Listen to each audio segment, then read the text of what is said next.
पुण्याचे माजी महापौर आणि भाजपचे सरचिटणीस मुरली अण्णा मोहोळ आपल्या बरोबर आहेत. अण्णा, आज मेट्रो मार्गाचं 3चं उद्घाटन जे आहे ते पंतप्रधानांच्या हस्ते झालंय. वाहतूक कोंडीची समस्या जी होती ती सोडवण्यास मदत होईल असं वाटतंय, कारण तुम्ही महापौर असताना तो मेट्रो मार्ग प्रस्तावित झालेला होता. त्याचे आता टप्प्याटप्प्या हळूहळू सुरू होत आहे. खरं तर पुणेकरांसाठी सर्वप्रथम मी सांगेन की आजचा हा आनंदाचा क्षण आहे की आज वनाज ते रामवाडी हा पूर्ण मार्ग सुरू झाला. 3ऱ्या टप्प्याचं आज मोदीजींनी उद्घाटन केलं. मला वाटतं देशात इथून मागं असं होत नव्हतं. ज्यांच्या काळामध्ये भूमिपूजन झालं त्यांच्याच काळात त्या प्रकल्पाचं, इतक्या मोठ्या प्रकल्पाचं उद्घाटन होणं हे आजपर्यंत कधी नाही झालं. ते मोदीजींच्या सरकारच्या काळामध्ये झालं. त्यामुळे आत्ता हा 6 किलोमीटरचा नव्यानं मार्गाचं आज उद्घाटन झालं. मला असं वाटतं पुणेकर निश्चितपणे आनंदी आहेत. हा मार्ग सुरू झाला. आता थेट पुण्याच्या पश्चिमेपासून पूर्वेला ह्या 2 पुण्याच्या टोकांना जोडणारी ही मेट्रो आता पूर्ण झाली. अजून 2 मेट्रो मार्गांचं काम आता पूर्णत्वाकडे आहे. मला असं वाटतं की पुण्याच्या वाहतुकीच्या दृष्टीनं अत्यंत महत्त्वाचा हा प्रकल्प आहे जो आता सुरू होतोय. पुढचे 2 मार्गांचं उद्घाटन लवकर होईल. पुणेकरांना निश्चितपणे एक या निमित्तानं वाहतुकीचा प्रश्न सुटण्यासाठीची ही मदत आहे. मला वाटतं की पुढच्या 25-50 वर्षाचा पुण्याचा विचार करता अजून काही मेट्रो मार्ग नव्याने सुरू होत आहे, त्यांचा विस्तार होतोय. निश्चितपणे पुण्यासाठी एक आनंदाची बाब आहे. मेट्रोचं श्रेय कोणाला द्याल, जो सगळा मेट्रो निश्चितपणे मोदी सरकार, मोदीजी, राज्यातलं तत्कालीन सरकार, माननीय देवेंद्रजी मुख्यमंत्री होते. आत्ताच्या सरकारमध्ये एकनाथजी शिंदे साहेब आहेत, अजितदादा आहेत. मला असं वाटतं राज्य सरकार आणि केंद्र सरकार ज्यावेळेला एकाच मित्रपक्षाचं असेल किंवा एकाच आघाडीचं जेव्हा असेल, महायुतीचं सरकार इथं आहे, राज्यात केंद्रात एनडीएचं सरकार, मला असं वाटतं असे प्रकल्प मग कुठं राहत नाहीत. नाही तर मग आपण मुंबईसारख्या ठिकाणी पाहिलं आरेशेडच्या विषयात वगैरे कसं कामं अडवली जातात, कामं थांबवली जातात. मला असं वाटतं श्रेय कुणी घेण्यापेक्षा जनतेला हे माहिती आहे, आम्ही काय सांगण्यापेक्षा जनतेला हे कळतंय की मोदीजींच्या राज्यामध्ये असे प्रकल्प निर्माण झाले, त्याची कामं सुरू झाली आणि आज ती पूर्णही झाली. लोकसभा निवडणूक तोंडावरती आहे. पुण्यातले नेमके महत्त्वाचे विषय काय असतील? वाहतूक कोंडीच्या दृष्टीने मेट्रो प्रकल्प उभा राहतोय, मात्र विरोधकांकडून टीका केली जाते की वाहतुकीची मोठी समस्या आहे. प्रशासन मात्र त्यावरती काही तोडगा काढत नाही. मेट्रोचं रोल मॉडेल आपल्याला या निवडणुकीमध्ये दिसेल का?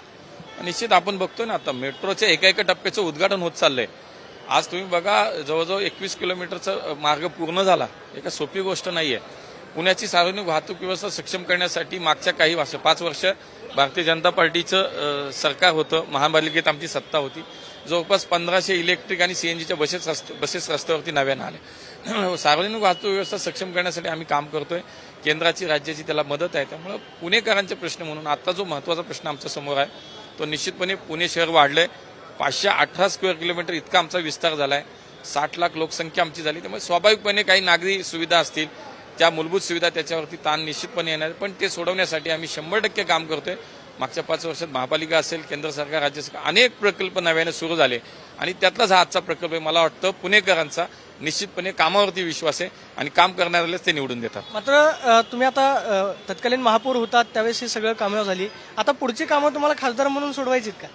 ते माझ्या हातात नाही. मला शेवटी जो माझा पक्ष जबाबदारी देतो ते मी काम करतो. मला महापौर म्हणून काम करायची संधी दिली, ते मी काम करत होतो 2.5 वर्ष. आता मला पक्षाचा, राज्याचा सरचिटणीस म्हणून माझ्याकडे जबाबदारी, मी ते काम करतो. जे पक्ष सांगेल ते. आगामी लोकसभा निवडणूक तोंडावरती आहे. पुण्यामध्ये नेमकं काय होणार, उमेदवारीवरून बरीच चर्चा आहे. हे सगळं कधीपर्यंत फायनल होऊ शकतं? अमित शहा आज महाराष्ट्रामध्ये आहेत, महायुतीची चर्चा होते, बैठका होते.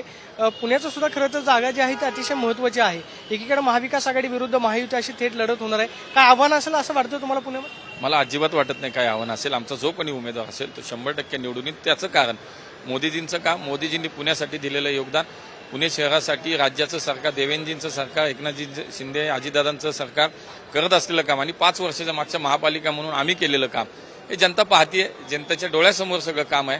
त्यामुळे राजकारणाला पुणेकर जनता सुज्ञ आहे, विकासाला मत देते. विकासाचं राजकारण आम्ही करतो ते पुणेकर पाहतायत. त्यामुळे 100% पुन्हा एकदा आमची सीट आम्ही कायम राखू. मोदीजींना प्रधानमंत्री करण्यासाठी एक मत हे पुण्याचं निश्चित असणार. ते असं म्हणतात की रवींद्र धंगेकर विरुद्ध मुरली मोहोळ अशी थेट लढत होईल असं सांगितलं. भारतीय जनता पार्टीचा उमेदवार निवडून समोर कोणी असले ते आम्हाला काही फरक पडत नाही. पाहतोय की पुण्याची जागा जी आहे ती भाजप राखेल असा विश्वास मुरली मोहोळ यांनी व्यक्त केल्याचं पाहायला मिळतं. Camera person Sushant Raut, Pradeep Kapse, TV9 Marathi, Pune.